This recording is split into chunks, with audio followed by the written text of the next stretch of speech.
All right, we're going to read Lucky on page 67.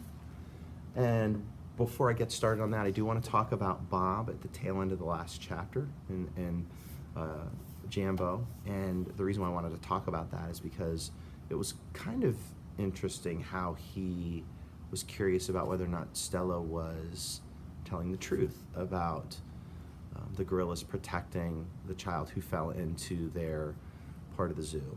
And we know that Bob already is just very untrustworthy. So he's sort of learning trust, or maybe he's just interested in people who do trust and wondering how they can do that. So Bob was very interesting to me in that last chapter. All right, Lucky. I've heard the Jambo story many times. Stella says that humans found it odd that the huge silverback didn't kill the boy. Why, I wonder, was that so surprising? The boy was young, scared, alone. Who do we know that knows a lot about being alone? He was, after all, just another great ape. Bob nudges me with his cold nose. Ivan, he says, why aren't you and Stella in a zoo? I look at Stella. She looks at me. She smiles sadly with her eyes just a little, the way only elephants can do. Oh, just lucky, I guess, she says. Sounds like sarcasm to me. I don't think she thinks they're lucky at all. Page 68, Arrival. The new neighbor arrives after the 4 o'clock show. When the truck comes lumbering, great word, lumbering toward the parking lot, Bob scampers over to inform us. Two really great ways to describe moving in that sentence, lumbering and scampers. So picture the difference between the two and how powerful that is in the same sentence. So think about how that truck is coming. It's big and doesn't move very well, so it lumbers. And then Bob's scampering over. Not moving slowly, he's scampering, moving quickly. Bob always knows what's happening. He's a useful friend to have, especially when you can't leave your domain. Remember, Bob is sort of free. He can kind of go wherever he wants. Very much the opposite of all the animals at the Big Top Mall. With a groan, Mac lifts the sliding metal door near the food court, the place where deliveries are made. A big white truck is backing up to the door, belching smoke. Again, do trucks belch? Humans belch, like when you have really good food or soda. Personification. When the driver opens the truck, I know that Stella is right. A baby elephant is inside.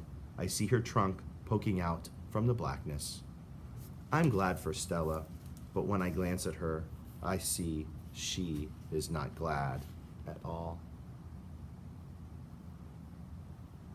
See her trunk sticking out. Stand back, everyone, Mac yells. We got a new arrival. This is Ruby, folks. 600 pounds of fun to save our sorry butts.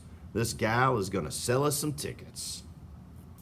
Mac and the two men climb into the back cave of the truck. We hear noise, scuffling, a word Mac uses when he's angry. Ruby makes a noise too, like one of the littlest trumpets they sell at the gift store. Ruby. Dun, dun, dun, dun. Oh, by the way, there was a simile there. Ruby makes a noise too, like one of the little trumpets they sell at the gift store. Move, Max says, but still there is no Ruby. Move, he says again. We haven't got all day. Inside her domain, Stella paces as much as she's able. 2 steps one way, 2 steps the other. She slaps her trunk against rusty metal bars. She grumbles. What kind of mood is she in? This isn't mood, because mood is how we feel. But there's a different kind of mood, the mood that's in the story. What kind of mood is Stella in?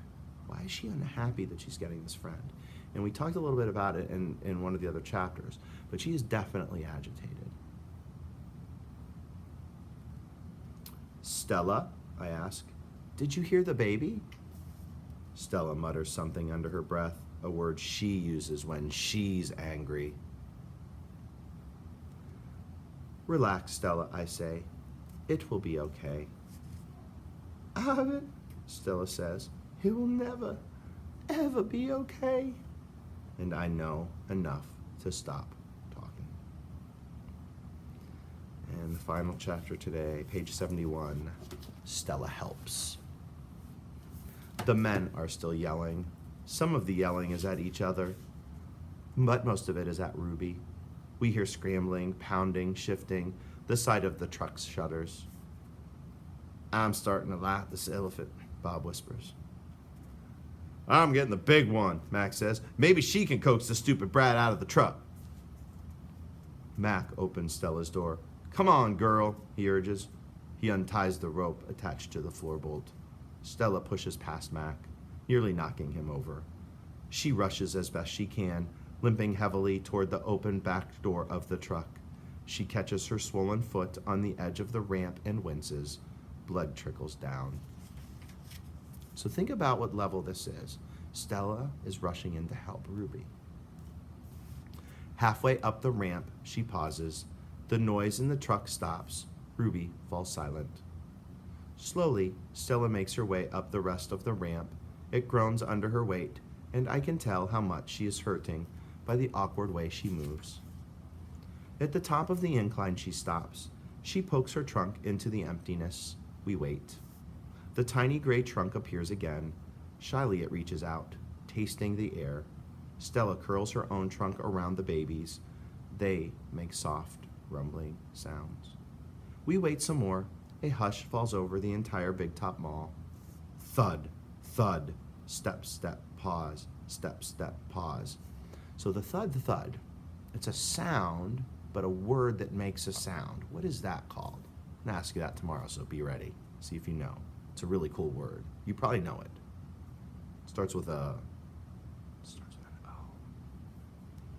And there she is, so small she can fit underneath Stella with room to spare.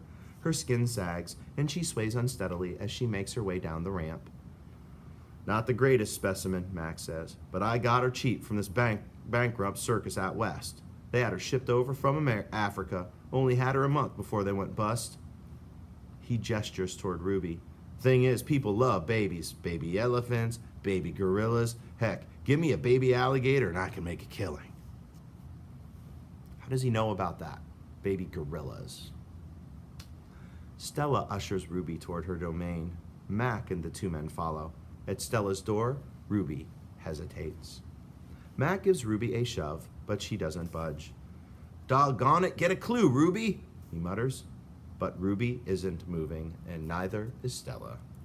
Mac grabs a broom. He raises it. Instantly, Stella steps in front of Ruby to shield her. What level? Get in the cage, both of you, Mac shouts. Stella stares at Mac, considering. Gently but firmly, using her trunk, she nudges Ruby into her domain. Only then does Stella enter. Mac slams the door shut with a clang. I see two trunks entwined. I hear Stella whispering. Poor kid, said Bob. Welcome to the Exit 8 Big Top Mall and Video Arcade, home of the one and only Ivan. So how does Bob feel there? Okay, good job following along with me. We will talk a little bit about these chapters before we pick up where we left off tomorrow and move on to some independent reading. Great job.